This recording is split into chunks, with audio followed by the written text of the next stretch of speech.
Hello, guys. Let's react. I can't even be serious, bro. I'm such a pussy, bro. Let's react to three scary gaming stories, bro. This happened when I was like 17 and in my heavy gaming phase, still living with my parents. I played a lot of Call of Duty in my room on Yes, my computer in sir. those days, especially in the summertime when it's so unbearably hot outside and I prefer to stay inside in the air conditioning anyway. Back when I lived at home, I'd have the place to myself a lot because my parents travel a lot and I was the last one to move out. If I recall correctly, this was on a Friday night, or a night that school was out the next day because I was staying up late. After I got home from school, I submitted a paper that was due that night to get it over with. Then I had to do some shopping afterwards on Damn. my mom's orders since they'd be gone for a My while. boy's a It was how I savage. earned my keep in the house, according to my dad. They left cash for me to use. I always had to show them the receipt though, so that I wouldn't just pocket any of the money. My mom Damn. gave me a shopping list, so I went to Whole Foods in my old Camry, my first car. Shopping took about an hour door to door. While in the grocery store, this guy online behind me started talking to me, and I don't know why. He made a comment about one of the things I was buying and just wouldn't stop. Even as I was bagging my groceries, he kept talking to me, which I found weird. He wasn't paying attention to anyone else. I was still nice though. When it was time to leave, I said have a good one and left. I went out to my car in the parking lot and packed the trunk, then headed home. It was a scorching hot day, as we were in early June. I wasn't looking to go out and do anything outside once I was done with everything I needed to do. It was dark out by now, so I got right on Call of Duty Black Ops on my computer and texted my friend Johnny to get on as well. He joined my party, and we played some team deathmatch as we always did. I was using my noise-canceling Logitech headset. We were committed already to playing Call of Duty all night and ranking up. Yes, So sir. of course, Good I night. needed to take a break to make dinner at some point. Probably 2 hours into playing, I told Johnny I was going to eat dinner and I'd probably be back on in an hour. He said he'd be back on later too. So with that, I took a break and made some pasta for dinner. The kitchen is downstairs and my room is upstairs. While I was sitting in the kitchen eating, I knew for sure I heard a thump from upstairs. Did it sound like a footstep? I wasn't sure. Oh, hell no. It could have been any number of things, but the last thing I'd imagine it would be a footstep. I did, however, go and lock the front door now. Oftentimes for a while, I would leave the door unlocked just because my parents' house is in a good side of town, and I just never took the idea of a break-in seriously. It's something you hear about. What is wrong with people, bro? It's like you guys are asking for it, bro. Why? Why? It's because you live in a good neighborhood. You gonna leave the door open, bro. I don't care where I live, bro. Lock that bitch. I already know he's white. On the news, but don't think it'll ever happen to you. I went upstairs, Fucking and I don't crazy. know what I was expecting, but I said my brother Tristan's name into the hallway. I knew he wasn't supposed to be here, but I don't know. I heard a sound, and I felt the urge to see if anyone was here. When no one answered back, I went back to my room and got back on Call of Duty. I put my headset back on and texted Johnny that I'm going back on. Shortly after he came back on, we started playing team deathmatch again. A couple games in, I looked to my left at the doorway of my room into the hallway. I don't know if something in my peripheral vision or some other sense felt no, something bro. there. But I Oh, would bro. leave the door open when I was home alone, as my mom would tell me to. The hallway was dark, except for the one little nightlight plugged into an outlet. My room shone blue from my wall lights. Some of the blue poured into the part of the hallway closest to my room. In between the crack of the door was total blackness. I couldn't see through it. I didn't think anything of it. After our next game, Johnny said he was taking a leak and walked away while we were in the lobby. I looked at my phone, then looked back out to the hallway, and I noticed something was different. Now I could see through the crack of the door into the hallway. My first thought was someone blocking it just minutes ago? By instinct, I spun my chair around to face the bed behind me, and there was a man sitting on my bed, with his freakishly upright posture and his hands resting on his thighs. He almost looked to be smiling. I was so alarmed I jumped out of my seat onto the desk and crawled onto the desk, causing my monitor and basically everything else to fall off of it. I screamed, "What do you want?" And he started to actually smile now, showing his teeth, like he was laughing. I ran out of the room into the hallway. I stopped halfway down the hallway and looked back at my bedroom door. I heard the springs of my bed lifting, and then the guy slowly walked into the doorway and stopped. He stood there. I once again yelled, "What do you want?" He then spoke in a stuttered, slow voice, asking if he could play too. I asked, "How did you get in here?" He stepped a few steps forward and pointed down the stairs. I assume he was implying he entered through the front door. I was at a loss for what to do, bro. so I ran down the stairs to the landline phone, as my cell phone was still in my room. I grabbed the phone and a kitchen knife and screamed, "You need to leave, I'm calling 911. I heard footsteps walking down the steps, and the last time I saw the guy was when he walked past the kitchen, looked at me, and then I heard him walking out the front door. I ran to slam it shut and lock it. For the first time ever, I was ashamed at myself for leaving the door completely unlocked. Oh, you think? I held the phone for a few minutes, deciding whether to tell my parents. Ultimately, God. I did. My mom was concerned at first, then grew livid, so much so to the point that she put my dad on the phone. He told me to go through the house and make sure nothing was taken. I went through every room, and honestly, everything seemed in place. I said the man seemed like something was off about him, and my dad said, "Yeah, no shit."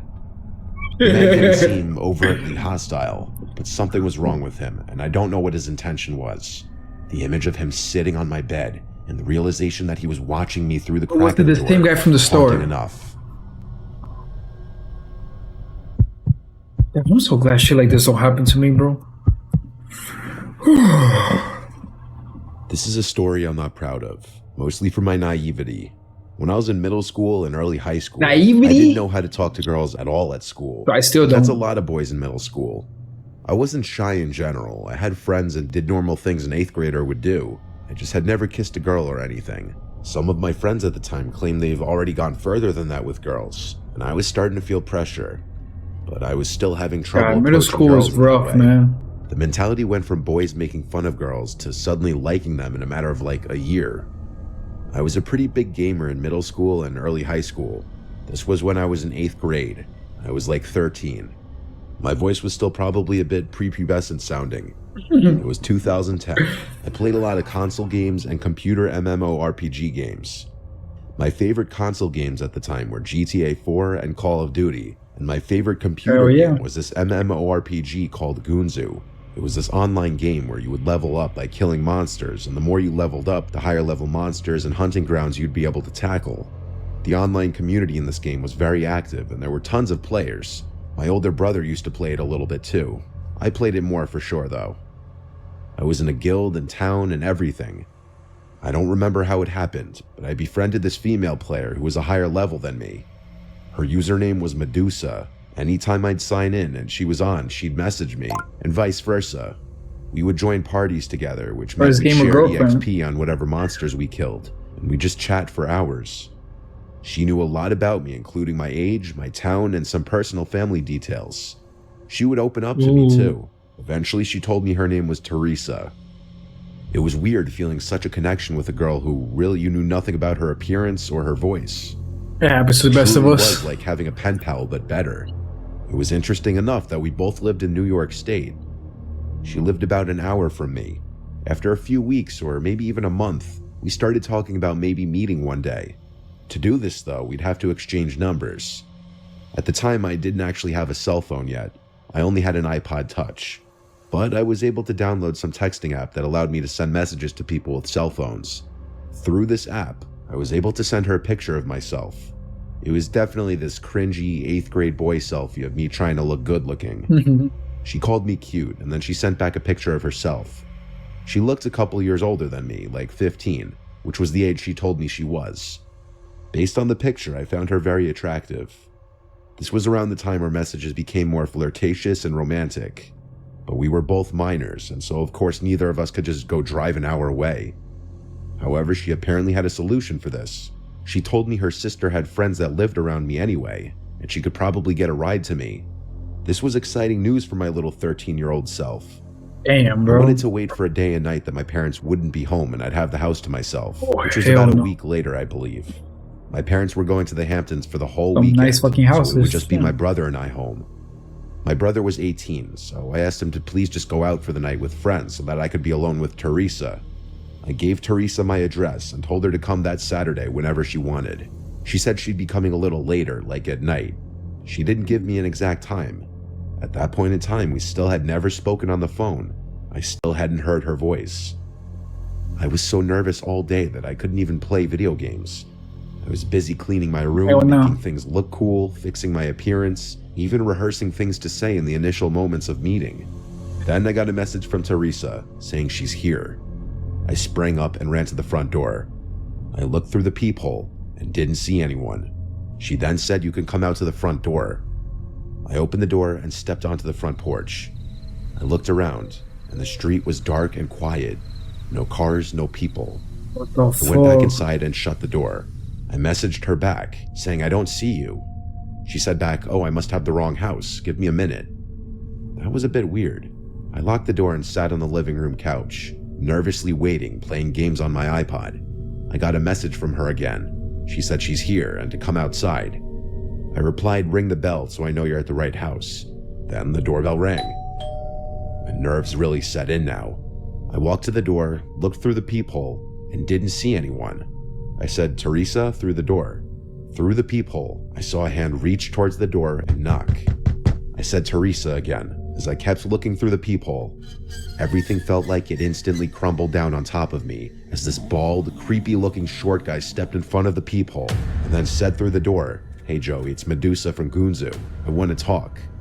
I ran away from the door with my hands over my mouth, truly bro. speechless. The person I'd been talking to all this time was a creepy grown man. I was disgusted and scared. I went to call my brother's cell phone. He didn't pick up. Of The course. doorbell kept ringing. I went to my bedroom and locked myself in. I held the house phone in my grasp, considering calling my parents, but too embarrassed to do so. My room Damn, was the bro. only other room in the house with the lights on. I have a big window in my room that overlooks the whole side yard of our corner house.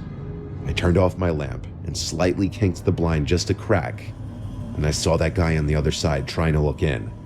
He started to knock on the window and started saying through the closed window how much of a connection we clearly have, and that we can at least be God, he's friends. so weird. I responded nothing. I called my brother again, and he picked up this time. I said, please come home right now. The Teresa person was a grown man the entire time, and he's at my window right now. My brother's always been pretty big, even as a teenager. Oh yeah, I feel get him, safer bro. with him being here. He said he was coming home with his friends right now. We stayed on the phone so I could tell him if anything happened. I ran to my parents' bedroom upstairs and hid there. Bro, I live for The days man like was that, blowing bro. up my message app, saying he would like to talk, and there's a reason he had to lie about who he was. When my brother got home, he told me he sees the guy outside. My brother and his 3 friends confronted the creepy short man outside, so I went outside now to watch. The 4 of them intimidated the man, calling him a sick fuck and such. And the man's defense was that he was concerned for my well-being, inviting strangers from online over. And that this Yeah, was supposed to be a whatever. learning lesson. I refuted this claim by asking him why he would say that we could be good friends at my window. When my brother and his friends started pushing the man, he started quickly walking to his car. My brother kicked the guy's taillight, while one of his friends threw a rock at his window. He sped off down the road to never be seen again. This was humiliating and disturbing, but at the same time, I was really grateful of my brother and his friends to Yes, come to my sir. aid. Hell yeah, They bro. potentially saved me from a seriously sick creep breaking into the house. It's still painful and uncomfortable. It was a great realizing story. all It's not that even time I scary. spent Nah, opening it was up to fucking who scary. I thought was a girl my own age on a game was some creepy grown man with a different agenda. Damn, bro. Thick ass people out here, bro.